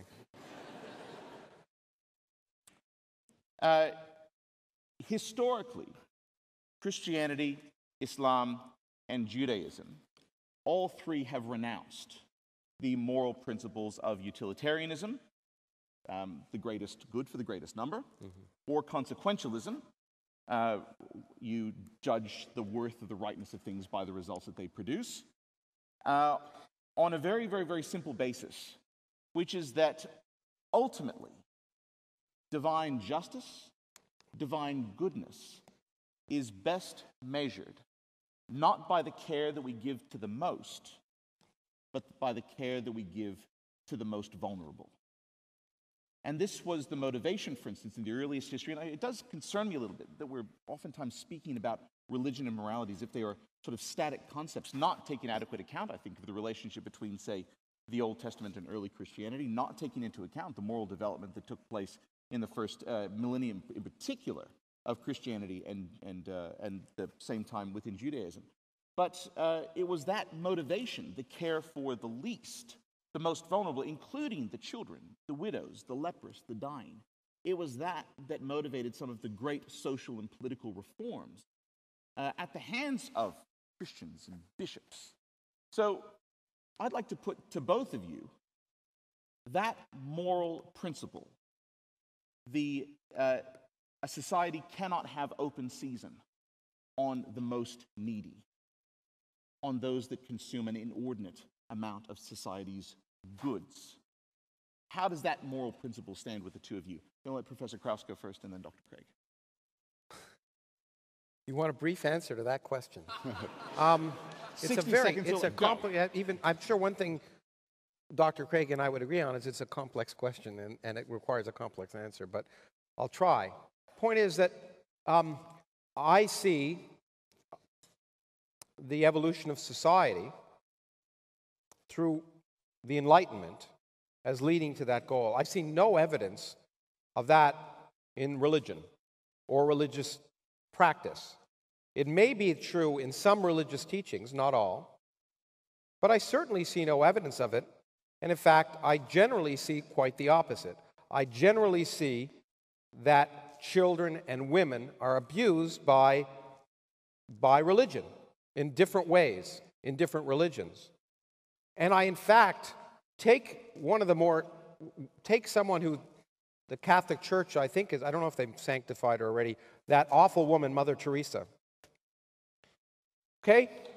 She, on the name of religious morality, that the weak need the greatest amendment, said, okay, I'm going to take these kids and put them in my wherever she called them, the places where she kept them. But because I think they're going to be happier in heaven if they suffer here, I won't give them medication to ease their pain, and I won't help their lives prolong. They deserve to die because God wants them to be happy in heaven. Well, to me, that's not taking care of the needy. And so I don't see in action. It may be in words, but I think actions speak louder than words. And I think the actions that we've seen of the rise of democracy is due to the Enlightenment, and certainly not due to the 2,000 or 3,000 years of religion we've had. Yeah. Dr. Craig? I don't believe for one second that accurately represents Mother Teresa's attitude toward the orphans and the poor that she cared for in Calcutta. But what I would say is that you are right, Scott. Consequentialism is a terrible ethic. If on consequentialism, raping and killing a little girl would somehow bring about, through some fortuitous impact, the greatest amount of good for the greatest number of people, not only would that action be morally justified, you would be morally obligated to do it, which is horrible. That's morally reprehensible. So what we need is an ethic that has certain objective moral principles that are not dependent simply on consequences, but I would say are rooted in God, who is a transcendent anchor point for moral values beyond culture, beyond society, beyond mores, and is the plumb line against which all actions and decisions are measured.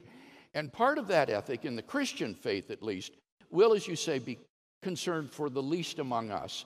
As Jesus said, insofar as you did this to the least among you, you did it unto me. And he's talking there about the cup of cold water or visiting someone in prison, things of that sort. So the Christian faith has this tremendous emphasis, not simply on the greatest good for the greatest mass of humanity, but for every individual created in the image of God, and therefore a bearer of intrinsic moral value and unspeakable human worth. Thank you. I'll bite my tongue on that one. Okay. Well, it's with great pleasure that I get to turn to some of your questions, which I'm doing my very, very best to keep my eyes on as they're sort of flicking across the screen. The first question, I'm going to send this one to Professor Krauss first. You said that transparency, reliance on evidence, peer review, and testability, those are the virtues that define science, right? Among the virtues that define science, Among the virtues of science. If no room for faith remains, then what about things like art and love as well? Now, can I just say, I mean, just hovering on the top of that, you, Richard Dawkins, Sam Harris, others have been criticized not just by religious folk, but also by philosophers, people who are interested in art and aesthetics, that science has tried to fill too much of the field and tried to explain a little bit too much. I understand that you disdain that, but I'm just wondering if you could sort of explain maybe a bit why. Well, that's an ignorant statement, but why? Yeah, I'll explain it. I'm not saying you're ignorant. The statement is, and the point is that my science is a human cultural activity. And in fact, if you read my writing, you'll see that I say the worth of science, in my opinion, is not from the technology. We tend to love its technology, which has made the world a happier, healthier place for most people. But it's the fact that, like art and music and literature, it forces us to reassess our place in the cosmos. It opens our eyes to the world. And art and music and literature do that, but so does science. And there's no sense in which science reduces the value of art, music, and literature. And in fact, the most famous example I know of in that regard is from Richard Feynman, I wrote a book about, who said that a rainbow isn't any less beautiful because you understand how it's caused. It's much more beautiful when you understand the amazing things that are happening. In fact, it's much more exciting.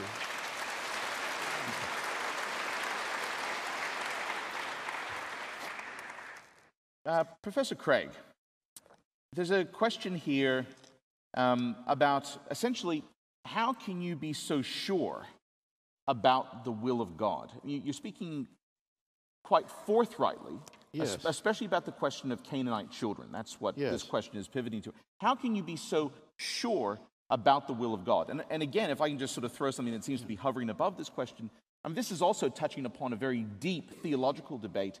Is something right because God wills it? Or does God will it because it is in itself right? Right, that's the old Euthyphro dilemma, and I think it's a false dilemma. I think the correct position is that God wills something because He is good, so that the good is God Himself, and our moral duties derive from the commands of a just and loving God. Now, what was your question before you got to the Euthyphro part? How can you be so sure about God's will? Well, I don't claim that I am so sure about these things, but in the case of the Canaanite invasion, the question there was, is there an ethical theory that it would allow us to say that this command given by God in these narratives is consistent with an all-loving and all-good God? And what I attempted to do was to offer an ethical theory that would make that consistent. And it's not enough to just respond emotionally to this and get all upset. You've got to deal with the ethical theory that I offered and show that there would be an inconsistency between God's being all good and all loving and His issuing this command. Now, if I'm incorrect about that, then it seems to me that the Christian will have to say, well, I guess these narratives are not historical after all. He'd say what you said, Israel, carried away by its nationalistic fervor, thought that God had commanded it to do these things, but he hadn't. But I'm not persuaded that we need to go that route yet. It seems to me that there is a defensible ethical theory that would enable us to say that God is perfectly loving, perfectly just, and that he issued these commands described in Genesis. Can I just make a little comment? I'll try not to be attacky in this regard, but I think it's really important to make this comment.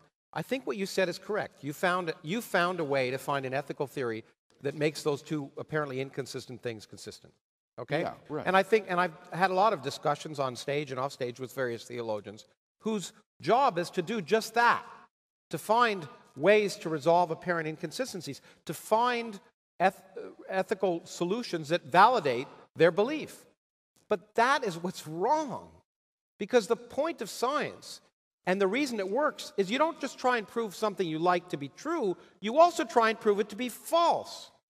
And that's what's really important. You don't just find a way to say the rainbows are caused by this or that. You actually try and see if your ideas are wrong and ask what's more plausible. And based on evidence and inquiry, what's more plausible. So what I find problematic is that the effort to find a rational excuse for something can work, but that doesn't make it right.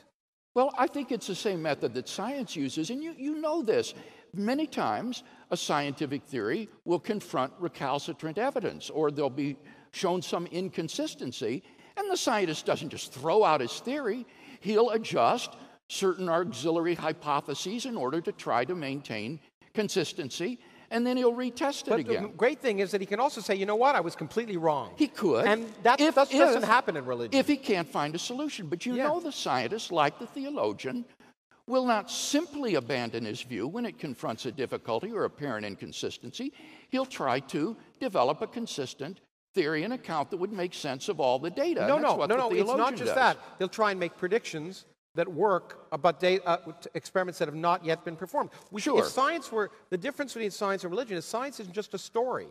If science just said, you know, I can explain something I've already seen, and I can give a story that's consistent with that, well, then the tooth fairy would work, and leprechauns at the end of the rainbow or whatever. But what we try and do is we say, my story has to make predictions that work on things I haven't yet tested, and I'm willing to throw it out if that theory doesn't work. Sure, and but he doesn't throw it difference. out just because he confronts an inconsistency or recalcitrant data. He will only throw it out when the efforts to develop a consistent account of the data fail. No, sorry. If I predict a ball is going to fall up and it falls down, I don't say, well, I'm going to reassess what I mean by up. Okay? No, but you might reassess your theory of gravitation. I'm sorry. Well, I just wanted to make that point. All right. Might I suggest, my friend, that if you think that theologians can't say I'm wrong, you've got to do a lot more reading in the history of theology. Good heavens. Well, you know, you have to. Professor Krauss. I had a... There's a question here. I'm going to give you a choice of two, but it'd be great if you could work them together. Okay, I'll do what I can do. Someone is asking, it looks as though it might be the same person. Can you speak to the role that Christians played, both in the Enlightenment and in the rise of democracy? As a kind of appendix to that, thinking specifically, say, of someone like William Wilberforce, who was instrumental in stopping the slave trade. I mean, he explicitly did that on the basis of his deep Christian convictions. I'm just wondering if you could sort of say a little something about that. Look, okay, I mean, it's a stereotype to suggest that people of faith are not good people. Of course, that's ridiculous. And just like it's a stereotype to say people of no faith are not good people, which unfortunately in certain parts of the world is a death sentence because of religion.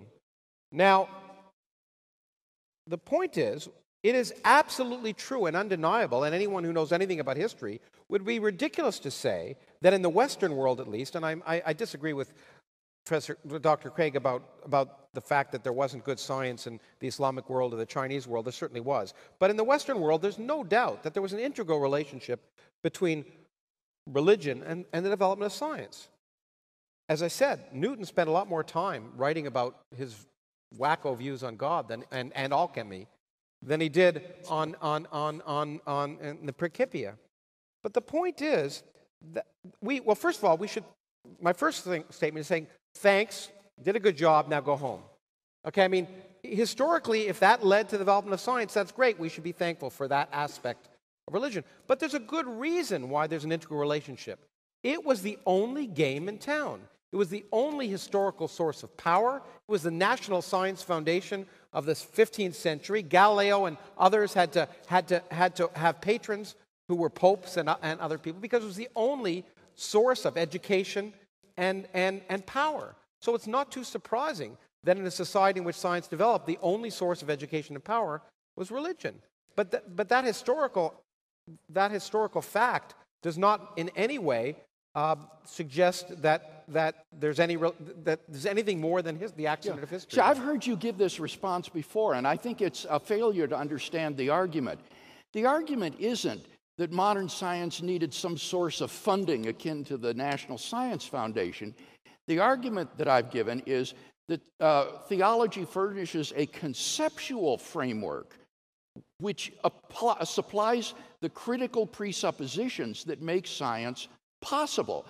And it's the absence of that framework conceptually that explains why science didn't arise in the Orient or in Africa, but in Western civilization. And you can't just say, well, thank you very much, and then dismiss it, because science can't exist without that conceptual framework. Well, it can exist. And historically, those things can't you're be right. proved scientifically. No, I think the point is that historically, there was some relationship between that conceptual framework. But the other thing that history teaches us is it's not too surprising that Newton was religious and even Darwin was religious, because at that time, as I say, the education of people was religious education. It is interesting that nowadays, in the National Academy of Sciences, the most esteemed scientific body in the United States, and the same is true in Australia, that over 90% of the people claim that they have no religious faith. The point is, it's fine to say, it's just like saying that people believed in the sun god way back when. It doesn't mean, that was then. This is now. The fact that things have changed is the fact that science has buried God. Yeah, that's irrelevant to the conceptual foundations that need to be in place in order for science to exist. But I want to say something else about this silly poll number that's been thrown around. This is committing an elementary fallacy that social scientists know about. Namely, it's a post hoc, propter hoc fallacy, thinking because it's after it, it's because of this. And I have here the study by Elaine Eklund of Rice University, conducted between 2005 and 2008 on scientists at major first-rate research universities. And what she found was that scientists do not become irreligious as a result of their becoming scientists. Rather, and this is a quotation, their reasons for unbelief mirror the circumstances in which other Americans find themselves. They were not raised in a Christian home. They have had bad experiences with religion. They disapprove of God or see God as too changeable. The fact is, these folks became unbelievers before they went into science. Their unbelief is not a result of their science. So these polls just are committing elementary fallacies. Well, look. The key point is, well, there are two key points. First of all, what you've demonstrated is that when you thrust religion down the throats of children, which is child abuse, before they even have these are deep. You're a man who spent most of your life studying the deep questions of theology. They're deep questions. They're not something, you don't talk about libertarianism or conservative ideals to a 3-year-old. But you force this down when they're a 3-year-old, it's very, very difficult to abandon those things. It's very difficult for any of us who were brought up in a religious house to completely abandon those notions, because when you're a child, you don't have the cognitive abilities, and in fact, these things just become dogma. But the other thing that you suggest, which somehow this myth that is pervaded by both of you, is that somehow there's this connection between religion and science. There isn't. There are groups that study religion and science, and they talk to other groups that study religion and science. The point is that I have been a scientist for 30 years, and I've never been, not once, to a scientific meeting, a scientific seminar, a scientific class where the word God has been mentioned. It's just irrelevant. As Stephen Weinberg says, most scientists don't even think enough about God to know if they're atheists. Well, you remember the quotation that I read from P.T. Landsberg about the conference at which he spoke, and the articles and the journals that I referred to. The point is, what I like to say is the same thing I said to some philosophers. Great, you guys study the intersection of religion and science, you work on it, and we'll go discover how the universe works. Okay. Yeah. Okay, we've got two last questions. One's a little bit fun. I'm going to save that till last. Here's the big gun, it seems to me. Professor Krauss and Dr. Craig, you both seem to believe that the universe came from nothing, but you disagree substantially on whether or not nothing is ever really nothing. Please explain. Well, first of all, there's an incorrect statement there. I don't believe anything. Belief is not a word that scientists use. Of course you believe Something things. You believe what you just said, right? Don't you believe that? Let me explain what science... Things are either likely or unlikely. They're very likely, they're very unlikely. We try and assess the likelihood of something, and if the likelihood of something is near certainty, then you might call it a belief, but it's not a belief. It's not something we say, I believe this, which means that I have some inner confidence and inner certainty. That is not how science works. Let's go to the question of nothing. So the word belief is not something I'd say about it. Now, in fact, I don't know if the universe came from nothing or began.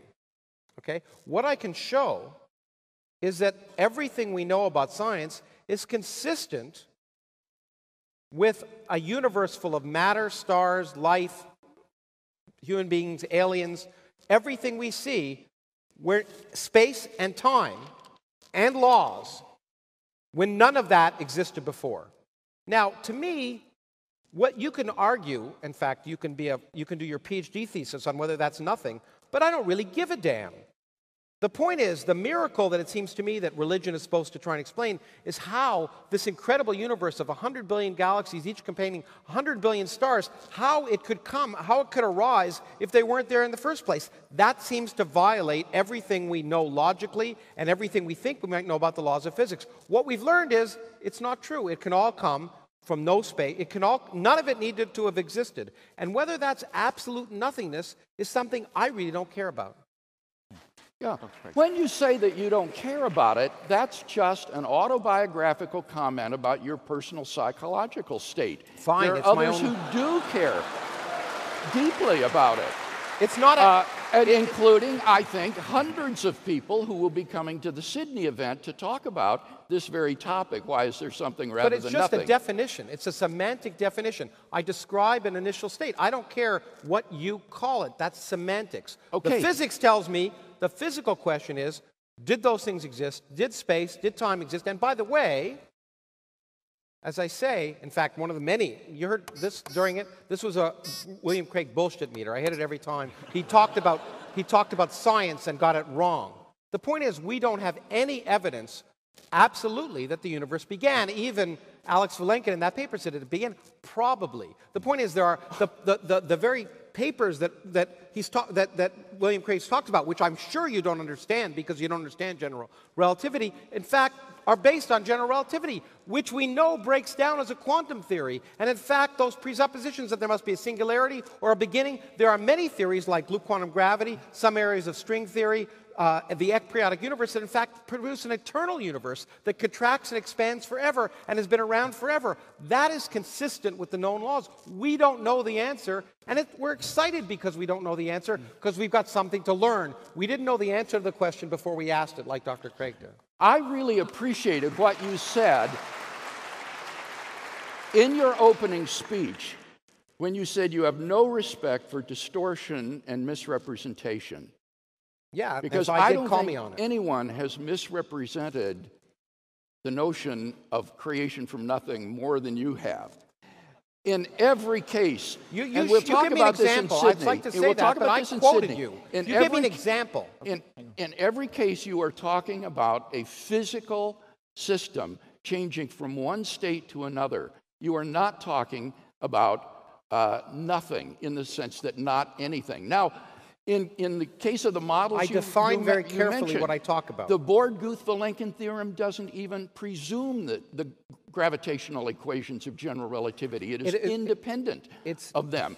And so it will... at the next talk, we'll discuss the physics of the next paper, okay? We'll discuss the physics of say, loop quantum gravity, which has a bound solution. Or maybe the ecperiodic universe. If you will look, we'll discuss the statements that, in fact, say that this theorem breaks down. I'm ready to do it. If you will look at the author that the article I co-authored with James Sinclair, who is a physicist, in the Blackwell Companion for Natural Theology, those very theories that you talk about, pre-Big Bang cosmology, loop quantum gravity, those are all discussed in that article. And Vilenkin discusses them too, and they are not successful models of a past eternal universe. How do you know? They won't work.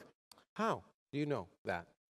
Because of the scientific articles that have been published on them. For example... What about the scientific articles that have been published, in fact, that there are meetings on that talk about an eternal bounce universe? You think all those scientists just happen to like it, and they go to work and work on this because they have some inner belief that the universe is eternal, and they don't mind that it's inconsistent mathematically? That's nonsense. No, they're working on trying to find a model like that, but so far it hasn't been done. We just don't know the answer, and I wish you'd just understand that that's a good thing. That's a good thing. Not knowing the answer means there's something left to learn. Certainty, in the absence of evidence, is in fact the source of much of the problems in the world. When somebody like Alex Vilenkin, who is one of the premier cosmologists of our day, says all the evidence we have says that the universe has a beginning, that ought to make us pause and take that seriously. Now, that's not to say it's certain, but it is to say it's that the consistent with our universe having a beginning. If you ask me what would I bet our universe had a beginning. You'd bet what? I'd bet our universe had a beginning, but I'm not certain of it. Why and did I know you say that the I was physics. certain? Hold on, that is my based on what the physics that I know. I'd say it's a more likely possibility. Yeah, right. But it doesn't say the universe had a beginning. It says it's likely. That is a fundamental difference that you don't understand. Krauss, please. Any statement you make can be qualified with the prefix probably. Because qualifications are what science is all about. We qualify our uncertainty. That silly. Is what makes science so silly. Good. Okay. There's no scientific article that contains the word probably in front of every sentence. I have a question here. Scott Stevens, are you sorry or are you relieved that you're not moderating the next debate? Well,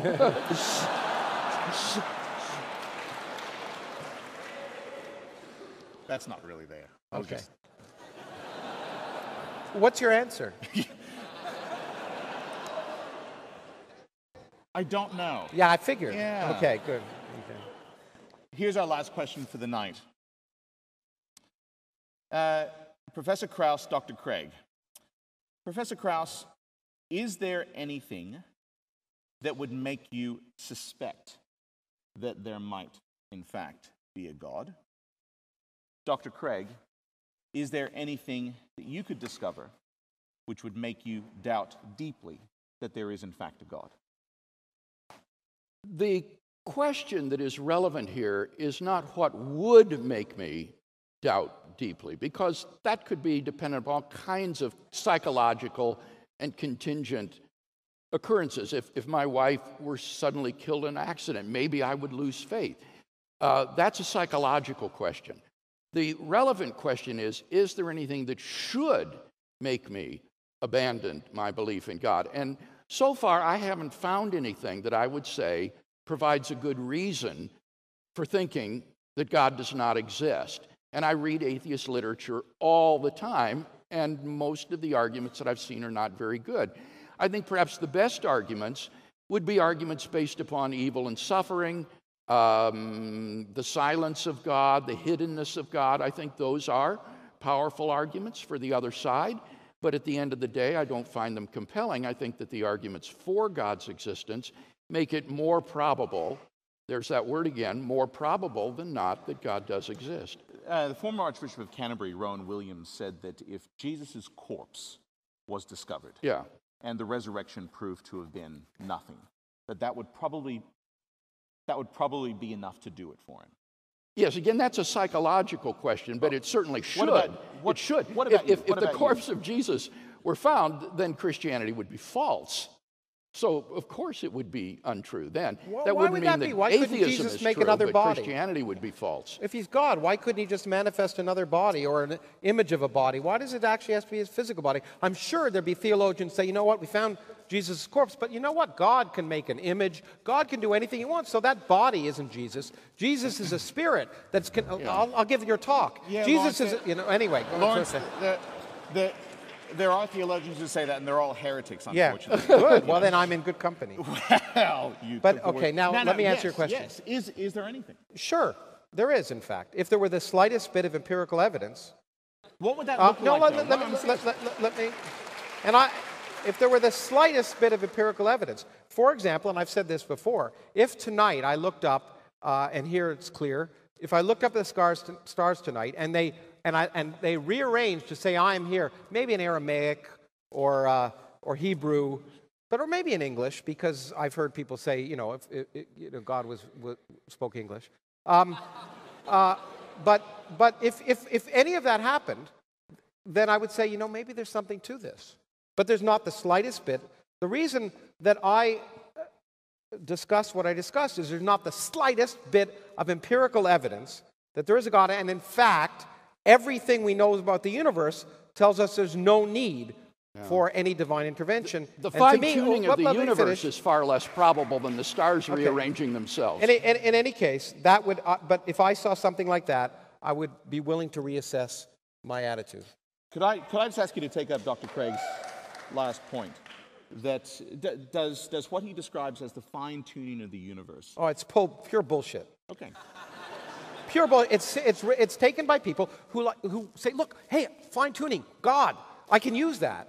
The point is that there are many, we don't know anything about the fine-tuning of the universe because we don't know what kinds of life can be intelligent. We don't know if the laws, the constants of nature were changed, that a different kind of intelligent life wouldn't arise. Moreover, one of the worst fine-tuning problems in nature, which is one of the ones I first proposed, the cosmological constant problem, the dark energy in the universe, the biggest mystery of the universe, that looks like it's incredibly fine-tuned, 120 orders of magnitude, the worst fine-tuning problem in nature, and Dr. Craig will jump up and say, look, if it was a lot bigger, we wouldn't have humans. Well, it turns out if it was precisely 0, which is a much more natural number, more life would form. Yeah. It exhibits one-sided fine-tuning. So this claim that somehow you know that if the laws of physics were different, life wouldn't arise, means you know a hell of a lot more about the laws of physics than anyone I know.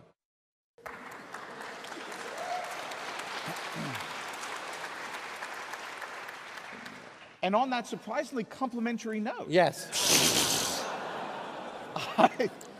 I think we should bring our evening to a close. Would you please join me in thanking Professor Lawrence Krauss, Dr. William Lane Craig.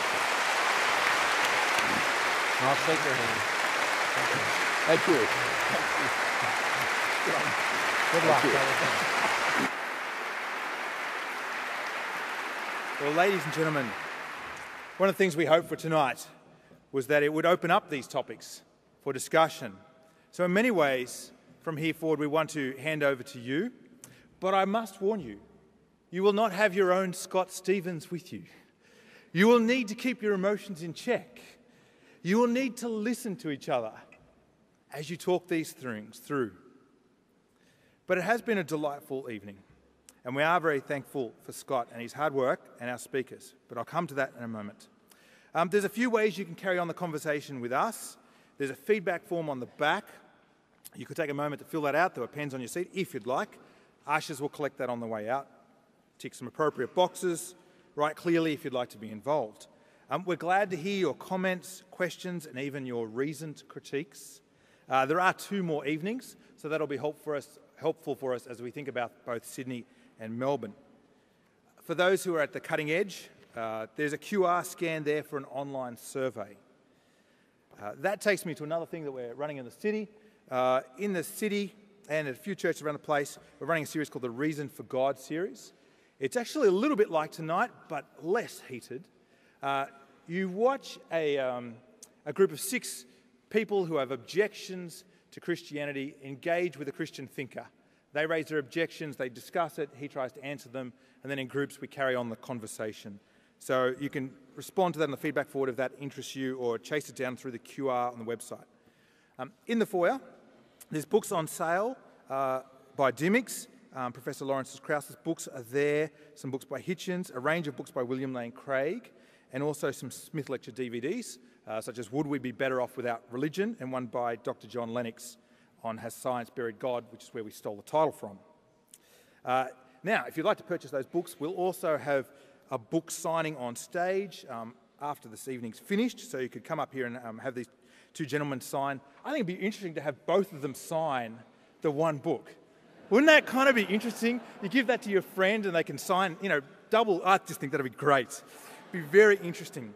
But finally, and most importantly, so we'll do that. You can purchase the books and come back up and we'll have two orderly queues, or potentially orderly queues. But finally, and most importantly, I would like to thank our two speakers and our moderator with another round of applause.